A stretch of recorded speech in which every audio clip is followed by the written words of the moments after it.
Hello and welcome back to The Independent Pianists. I'm Cole Anderson, your host as usual. Today we continue our survey of the Schubert Impromptus with Opus 142, number 3. I recorded the last piece from this set of impromptus a few weeks back, so I will link to that in the description box, just in case you should want to check that out as well. Just like the more famous Opus 90 impromptus, Opus 142 is a set of 4 impromptus, and they are particularly interesting owing to their similarity to a 4-movement sonata form. Both Robert Schumann and Alfred Einstein remarked on this similarity and even suggested that Schubert might have originally intended these movements for a sonata, that he decided to change to impromptus to heighten the saleability of these pieces. Similarly with the G major sonata, which ended up being published as a sonata fantasy, although there's no record of that in the manuscript, and there's nothing particularly fantasy-like about it in comparison to others of Schubert's sonatas. So why are these impromptus like a sonata? Well, the outer impromptus, number 1 and 4, are both in F minor. Opus 142 number 2 is in A flat major, so it's in the related major key. And it's a kind of minuet and trio as well, so a typical thing you would see in a sonata. And the third movement, the one I'm playing today, is a set of variations on an andante theme. So also a common movement type that you would find in a sonata as a slow movement. So actually, I think it's fairly unlikely that these impromptus were ever intended as a real sonata. There's serious problems with this idea. Neither the first nor the last piece is in a true sonata form, and it's not absolutely required, of course, that these movements would be in sonata form, but for Schubert that was pretty much unheard of. The key of the variation movement is also a little unusual for a minor key sonata. In Schubert's only other minor key 4-movement sonatas, the minuet and scherzo movement is always in the tonic minor. Another important point is that Schubert always put the slow movement second in his 4-movement sonatas, never third. So in reality, it seems likely that Schubert originally planned this series of impromptus to be a group of 8, because in his manuscript, these impromptus are alongside the Opus 90 impromptus, and they're numbered 1 through 8. They were only really split up because Schubert found a publisher who was willing to buy just the first 4 impromptus. So even though these pieces are more loosely held together than a standard sonata, they're very effective when played as a group, and maybe Schubert was kind of thinking of them as being kind of a quasi-sonata-like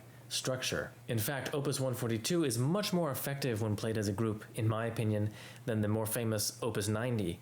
You actually see people play Opus 90, those 4 impromptus, as a group on concerts much more often, but I think that they're actually much less effective because the story that these pieces trace is not actually all that effective when you take them as a whole. So, moving on to this impromptu itself, the theme, of course, is an alteration of the third entr'acte from the Rosamunde ballet music, which also was used in the slow movement of the Rosamunde string quartet. And this was typical for Schubert to reuse his themes, particularly for variations. He would oftentimes take melodies from his songs and reuse them in variation sets. This particular variation form is quite interesting because it's clear that it stems from the classical model of Mozart and Haydn, but similarly to Beethoven, Schubert is experimenting with trying to create more structural interest in this very tried and true form. In the classical model for variations, it would usually go something like this. There would be a theme,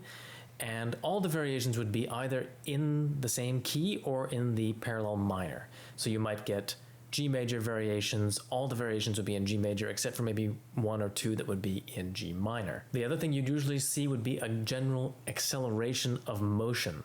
So maybe the theme would be mostly in quarter notes, and then you'd get variations in eighth notes, triplet eighths, sixteenths, triplet sixteenths, and then maybe even 32nds. And that's basically what happens in this set of variations.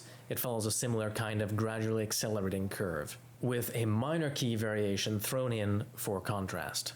The proportions of the theme and the variations are also very classical. It's a simple rounded binary, and every variation keeps the same proportions. So what Schubert does here to make this more interesting is he includes kind of intervariational development. So what I mean by that is that Schubert introduces certain small motives in the theme, which he then develops, not necessarily in their original place or in their original context, in the other variations. So I probably need to give some examples to make that actually clear. So one example is that there's this very characteristic grace note which occurs in several places in the theme.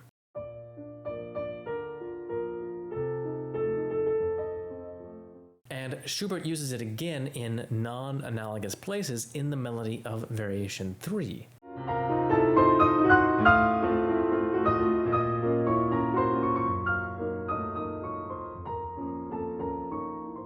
Slightly altered, it becomes part of the melody for the left hand of Variation 4.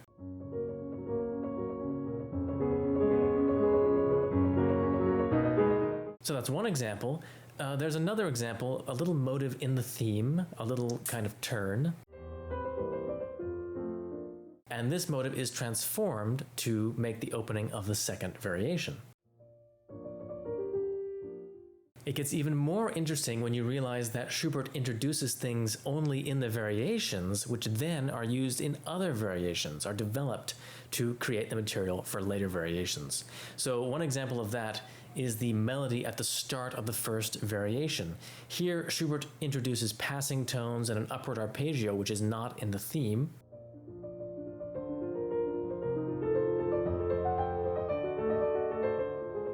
But you see later, this is really the basis for the outline of the minor key variation, variation number 3.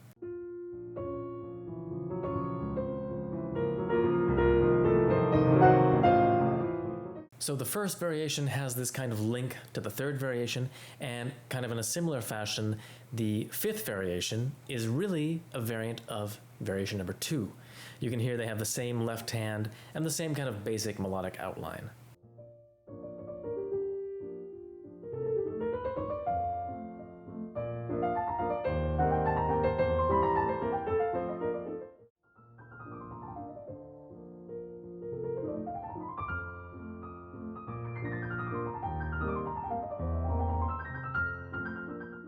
Beyond these kind of interlocking motives which tie the variations together, Schubert also makes it interesting by toying with genres.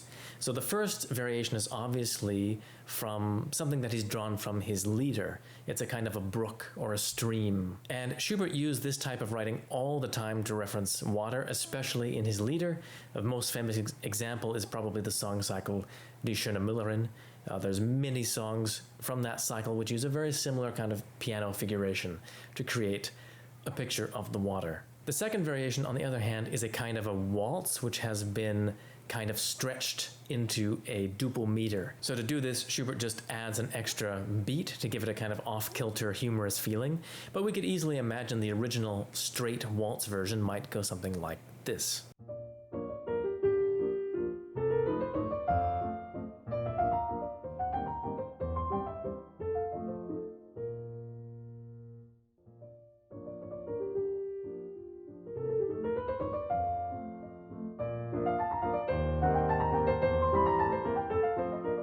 The third variation has a little bit of the feeling of a valse sentimentale.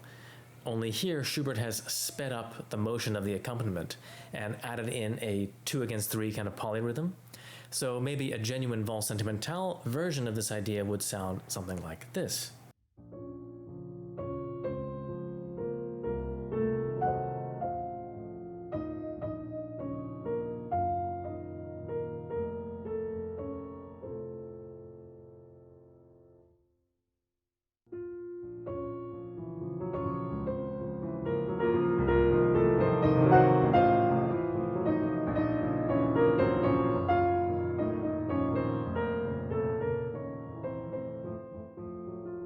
With the fourth variation, we return to our water-like motif, and then of course the fifth variation is a virtuosic takeoff on the waltz variation number 2. So there you have it.